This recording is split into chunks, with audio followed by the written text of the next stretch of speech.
Okay. I want to welcome everybody. My name is Aaron Schulenberg. I'm the Executive Director of the Society of Collision Repair Specialists. We have a very special guest with us today for a fantastic discussion. We are, for those who are chiming in from home, we're on day 2, afternoon 2 of the SEMA show 2011, and fantastic show so far. The aisles are packed, the booths are full, and I think everybody's got a smile on their face. So we're going to talk a little bit today with Charley Hutton, with Charley Hutton's Color Studio, and I guess former Hot Wheels aficionado and custom painter extraordinaire. So Charley, thanks for joining us this afternoon. Thank you for having me. Those of you that do know me, you might know me from the TV programs, American Hot Rod and Overhauling and some of those other shows. So sometimes I'm kind of like the Where's Waldo of paint on TV. But for me, my passion obviously was to always build show cars and to be in that part. But I had to pay my dues, and my background was collision repair. So that's, I think and I know you do a lot of work with students in the industry, and, yes. and we actually, there was just in this same spot, there was a presentation to some schools from the Collision Repair Ed Foundation. And with the work you do with students, I know students always, they want to be that custom car guy. They want to be you, I mean, ultimately. And so it's got to be a good feeling for you to grow up to be the guy that everyone wants to be in the industry. But how do you get from this spot where you start out and that kind of understanding of what you have to go through before you become that? Well, I was no different than anybody else. My dreams, of course, were always to be, just to build hot rods. Sure. Boyd Coddington, the late Boyd Coddington, was an idol for me. And as a little kid reading through the magazines, he was a small town Idaho boy that made it big time, building the hot rods. And I give him a lot of credit to taking the street rod industry to where it's at. So for me, growing up, it was, my dream was to be able to build cars like what he built. Never in my wildest dreams did I think I would be able to work for him. And the thing is at such a young age, I actually used to paint my Hot Wheels, and then the models. And actually my dad was chairman of the school board that I went to school at, which later came to be a good blessing for me in my high school years. But one of the board members owned a body shop. And when I was 13, I used to ride my bike over there. And I was able to convince my folks and to convince him to let me come over and sweep floors, that kind of thing. And once I got there, I became like that pesky fly. I was in his ear every day. I want to paint, I want to paint, I want to paint. Because that was, I always saw that stuff and you see the pictures in the magazines. And he gave me a chance to paint. My first paint job was an old feed truck. So that was kind of neat. And then, from there, it was the passion, and the dream was to do the hot rod thing. But unfortunately, being so young, a lot of the guys with, their cars, those are their babies. Sure. And when they would see me and see how young I was, they weren't willing to give me the opportunity to do that. And so, like I say, I'm no different than those, young kids now that, you got that dream and you just want to go right to the top. But you got to realize that, get to the top of that mountain, you got to walk up that mountain. So it's interesting, even, so you have the students and the younger kids getting into the industry who have that dream. And you also have shops who are well established, right? Yes. Who come to a place like the SEMA show and they're walking around and they're seeing the booths and they're going to some of the, like the Refinishers booths for like BPG, for instance, who I know you use their product. And they're walking in and they're going, wow, look, this is a great environment because it shows them all the other things they can do. Because the shop has a lot of equipment, they have skill sets and overhead. And there's a lot of things here where they can pull from that and get inspiration on how to bring in other revenue streams and models into their shops as well. Yes, absolutely. Well, and the thing is, too, is like I always explain to people, the stuff that we're doing honestly isn't any different than what a lot of other shops are doing. It's just that you're only as good as your customer allows. And the skill sets, a lot of these students coming out of school and a lot of the people that have been in the industry a long time, those skills are there. It just, sometimes it takes time, and so we sometimes are given the opportunity to take a little more time and just take that project a little further. But for the shops, regular collision repair shops, dealing with insurance work and stuff, sometimes, that can be tough for a revenue stream. So it is awesome for them to come to these events and see, there's other, avenues they can go, like, different accessories that they can provide for, for customers on their cars and so forth. So yeah. So, we talked a little bit about that student aspiration and things like that. And I know that education's been a real passion of yours as well, and you've done a lot of work talking with them. For SCRS here at SEMA, one of the things that brought us into the show, and I think brought the collision industry here into the show, was the desire to have more specific education for collision repairers here, and that's part of what we've done with SEMA. So talk a little bit about why that education, what's important about that to you? Well, you never quit learning, and of course when you're the teenager, you know everything, and you just got to continue the education part, and of course my wife she's from the education side. She's actually a special ed teacher, now she's actually a consulting teacher, then moved on up to being a assistant director of special ed. So, she's been great for me on the mentoring side as far as education. And for me, it's been surreal because I'm just a regular body guy, and because of the TV things, it's opened avenues for me to go to schools. And I never thought I'd teach anybody anything because I never really knew how to do that, but I realized that just being around the people that do educate, you pick up so many things from them. And even the young kids getting into the industry, they're working in the collision repair shops, working around the guys, the old codger that's been there for 20 years that might be grumpy, you pick up so many things from them. But also the roles are reversed for those guys that have been in the industry 20 years. There's so many new products and new techniques that they can learn from the newer students that are coming in. Sure. So making that transition from working in the shop to working on a TV show, for instance. And that's got to be a little bit of an interesting transition to make.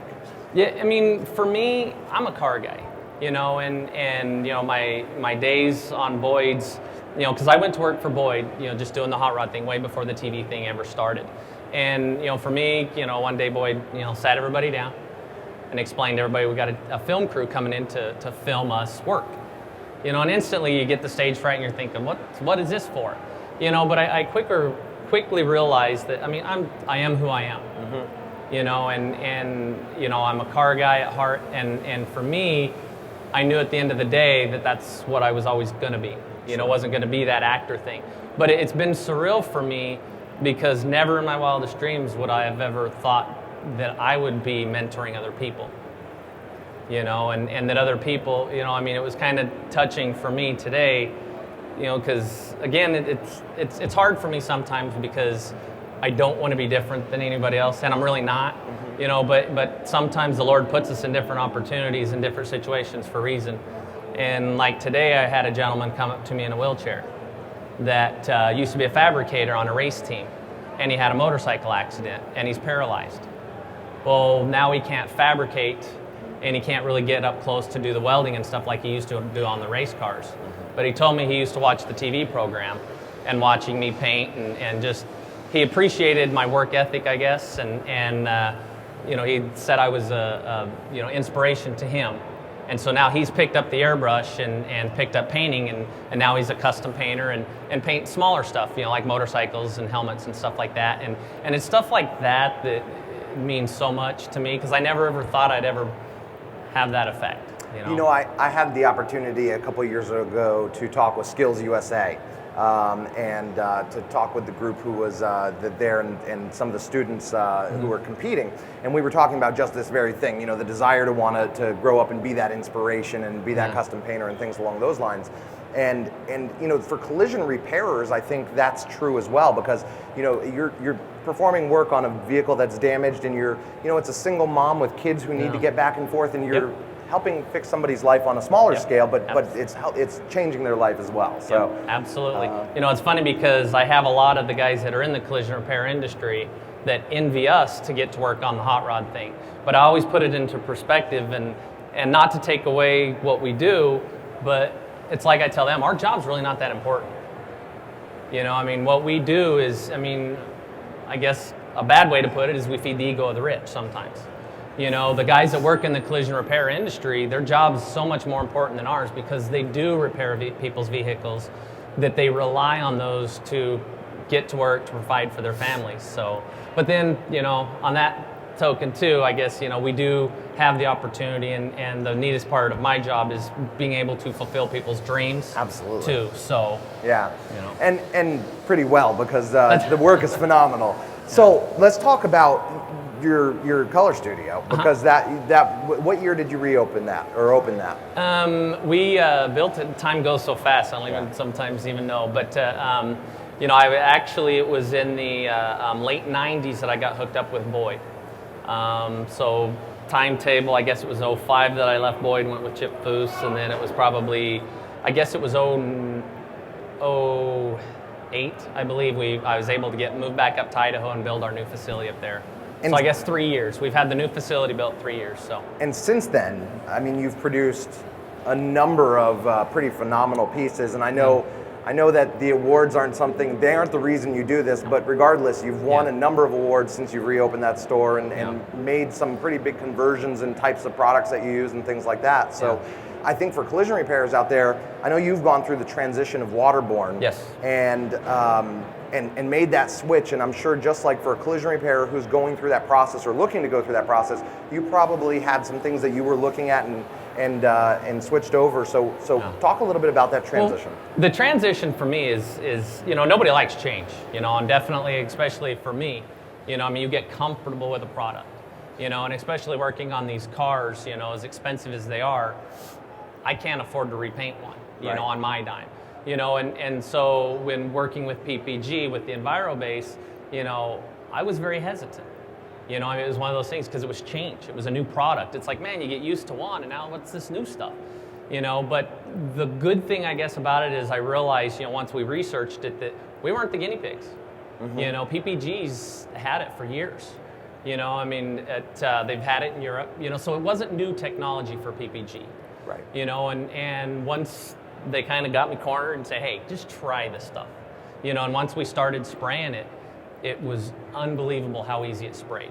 There are some learning curves, but it's like I explain to people, you don't spray your clear coat the same way you spray your base coat. So there's different spraying techniques that you have to I guess, learn. And the biggest key with the water, and I had to learn it, is you can't spray it really wet. So it's more like the old school for any of your old painters, the old lacquer days. It sprays more like a lacquer, but the depth and clarity of the colors and the color matching is phenomenal, and for collision repair shops, that's been the biggest thing, because color matching, because dealing with insurance company, you're not really given a ton of time for color matching, and blend paneling, right?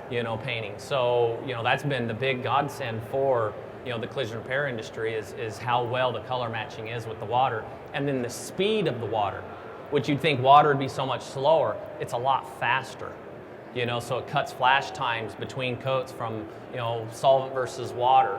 It's like half the time. Sure. So it becomes more financially, profitable for the shops as well. So if you had to list what your favorite thing about water over solvent is, what would it be? The depth and clarity, the brilliance of the colors. And if you had to give one piece of advice to somebody who is looking at it, what would that be? Just do it. Yeah. Just jump in. Okay. The biggest thing is there's a big misconception too. Everybody worries about the water. They think they gotta, retrofit the booze, and it's all the new equipment that they have to do.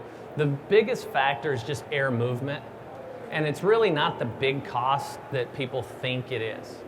The key with the water, like I say, is the air movement, and the air movement over the surface pulls that moisture out. So what they do is they actually have little guns, little amplifiers. They call them, we just call them blowers, but what it does is it amplifies the amount of air that blows across the surface. And you can just set up a couple of those in the booths, and for major production shops, sometimes, where they're, turning out, 30 cars a day, some of those, then they do have to retrofit the booths with the big turbine blowers and stuff like that. So, but it's the transition from solvent to water, it's seamless. And the good news is if you're looking at it today, you're in the perfect place to kind of find some of those solutions here at the SEMA show, because there's anything you could need, including the suppliers of the materials. Yep. So Absolutely. And that's the thing is go by the PPG booth. There's a lot of the technical trainers. That's what's great with PPG is they just don't bring salesmen out. I mean, they actually bring the trainers, you know, the guys that are running the training centers from around the country. So they're there to answer technical questions and whatever information you need. Yeah, support's pretty critical, right? I mean, because it's you know, you have the product, you have the expertise, and you have the equipment, but you also need the support from your supplier and things along those lines. Absolutely. Because it's, you know, I mean, it doesn't matter really what the brain dam is, as long as you have that support, you know, and that's where you just have to have that support. So good. Well, listen, I think these are all things, and it's interesting to see the tie-in between the custom world, you know, and the collision repair world, the more production environment, if you will, because there's so much crossover between the two. We have a great audience here full of folks, and I want to make sure if there's anybody who has questions, we wanted to give them an opportunity to take advantage of your expertise and maybe ask some questions about what you do or anything really related to painting. Is there anybody in the audience who'd like to ask any questions? And we have a microphone right here. So what kind of pressures, the air pressures supply are you using, and what is the mix that you have, like a 1-to-1 or a 2-to-1 ratio between the reducers and hardeners? The biggest thing with water, and that's one thing they'll say, I mean, it ranges from 10 to 30%, but the most important thing is the viscosity. And for those of you that aren't painters, there's a thing they call it a viscosity cup. And what it is, it's a little cup that has a hole in the bottom, and you dip that in your paint, and then you time it as it runs out. The most important thing is the viscosity. And for the EnviroBase, the ideal set is between 23 and 28 seconds. And what that means is it takes 23 to 28 seconds for all the paint in the cup to run out. Because if you don't mix the correct mixing ratio, then it affects dry time. And then also water has, it's latex technology, so it's kind of got a sticky feel to it versus where solvents don't have that. And you'll notice if it's not mixed correctly, you know, it'll be a little more stickier and it'll take longer to flash, to dry.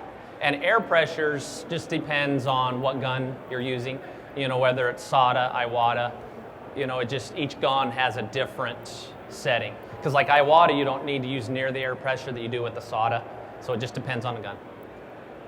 Like if you're a little off and you get a little surface imperfections, what do you do then? You know, the big thing with water is you cannot touch it with a wax and grease remover or with a waterborne cleaner.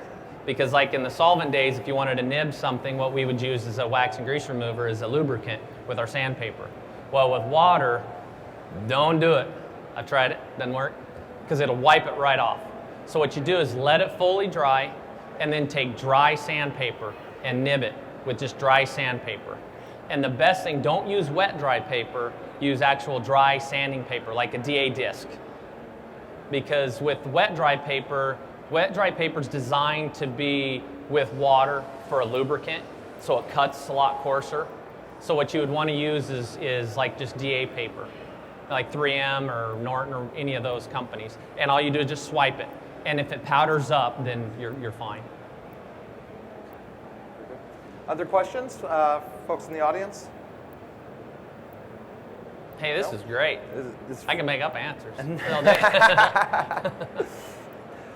All right, looks like we've covered all that. And Charlie, look, we really appreciate you coming by and talking with our group and everything that you've done throughout the week to be a part of SCRS's repair-driven education, and same for PPG for putting us together and bringing you over here with us, and for their support of our repair-driven education as well, because they've actually been the premier partner with us on delivering that to collision repair shops. So just shows their commitment both through you and through that. So well, we appreciate everybody coming by to listen to me talk, I guess.